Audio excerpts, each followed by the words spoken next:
Hey all, this is Manhattanite for SNGmentors. I think we're probably the #1 poker staking training site, and we've just opened for subscriptions. So please, I'm going to try to put a link in. Please subscribe. This is the type of video you will see there. This is just a sample. This is $15 180. Our player's in the big blind with ace-7. And so what's the best way to play this hand? Well, you haven't seen the action yet. What's the best way to play the hand? And the first thing we should be aware of is that the under the gun player has 9,900 chips. He's the short stack, and he is going to fold. So he does fold. And what happens is this player raises. And in his notes on the hand history review, which we ask all our players to make, and it would look something like this with the hand number and what he thought about the hand, or what his reads are. So on this hand 102, he said, annoying hand, the player had been extremely tight so far, but still reckon it should be plus EV shove. Doubt he's calling 2 to 6-6 there. That said, the ICM is pretty strict at this point, and we might be better off folding with the next with the big blind being really short, and we have a good stack.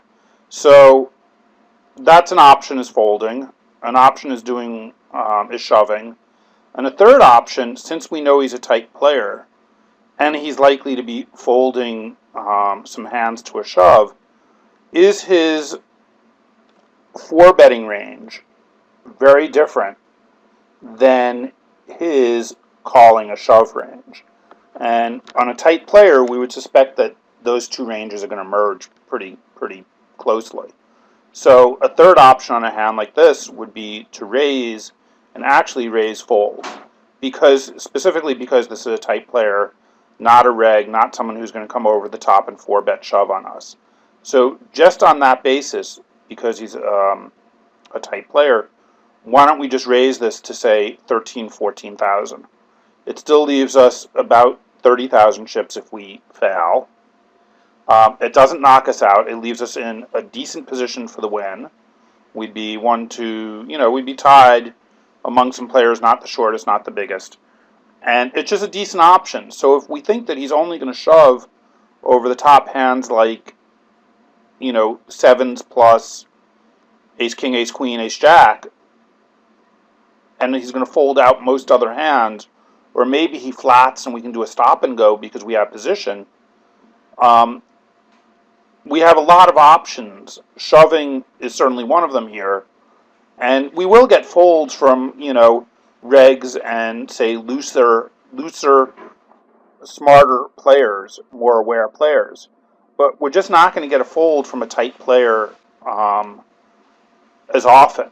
I mean, we will, but he's not raising as wide. So his ranges have merged, and therefore his 4-betting his 4-bet shove range on a 3-bet is going to be as narrow as his folding to a shove, or calling a shove for that matter. And we did shove here. I'll show you the rest of the hand. And we did shove, and you see we had 46,000 chips to start this hand. We were firmly in second place, and he snaps with the 9s. I don't know if he snapped or thought about it, really. But that hand's in the two ranges that's either going to 4-bet shove or is going to go in. And maybe this is a hand that he flats with 13,000 chips. And maybe, well, on this flop, obviously, we're doomed.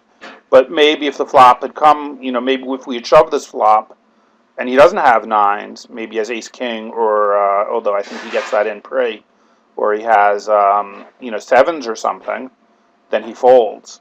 And so I think that's just another way to play this hand. Anyway, this is Manhattanite for SNGmentors. Please get a subscription. Sorry about my wife in the background doing the dishes. And I will talk to you all later. Bye.